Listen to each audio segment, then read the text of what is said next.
les Namurois passent devant l'église Saint-Joseph sans savoir que juste à côté, ce petit porche donne accès à un ancien couvent qui abrite désormais une vieille dame de 170 ans, la Société archéologique de Namur. On est ici dans l'ancien couvent des Carmes. Donc un peu après la contre-réforme, les Carmes s'installent à Namur et au fil du temps ils vont construire une église avec un couvent et un cloître. Alors ça va perdurer jusqu'à la Révolution française, au 1793, un peu dans ces moments-là. Les biens sont confisqués et sont vendus comme biens nationaux. Et c'est finalement le dernier carme qui va racheter l'ensemble, à la fois l'église et le couvent, et qui va en faire don à la fabrique d'église. Transformé en cure, le bâtiment va vite se dégrader après la mort du dernier curé de Saint-Joseph il y a 10 ans.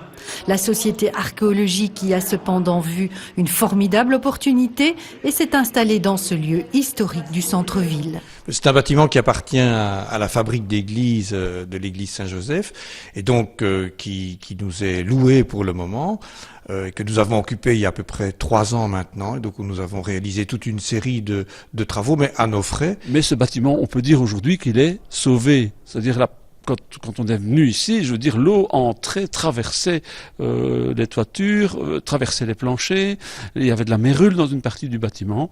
Tout ça est résolu aujourd'hui et donc le bâtiment recommence à vivre et on espère que ce n'est qu'un début.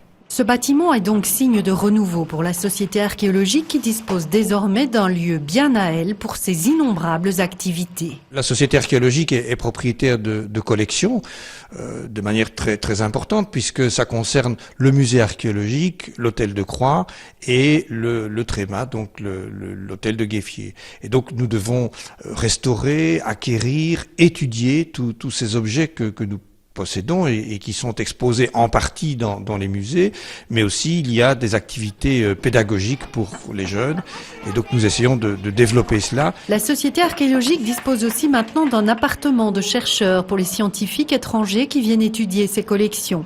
Et même les caves du bâtiment sont utiles pour entreposer des objets comme ces pierres lithographiques qui viennent de lui être cédées par une famille d'imprimeurs namurois. La rénovation de ce bâtiment n'est pas terminée et offre encore de nombreuses possibilités. D'autant plus que juste à côté, l'église Saint-Joseph attend une affectation et qu'un projet d'ensemble pourrait bien voir le jour. Nous espérons en tout cas que dans un délai bref, à la fois le cloître et l'église trouveront une nouvelle affectation et qu'on parviendra alors à nous intégrer dans ce projet plus global alors de rénovation, de restauration de l'église Saint-Joseph. Sauvegarder le patrimoine namurois, c'est l'objectif de la Société archéologique et c'est encore une fois mission accomplie.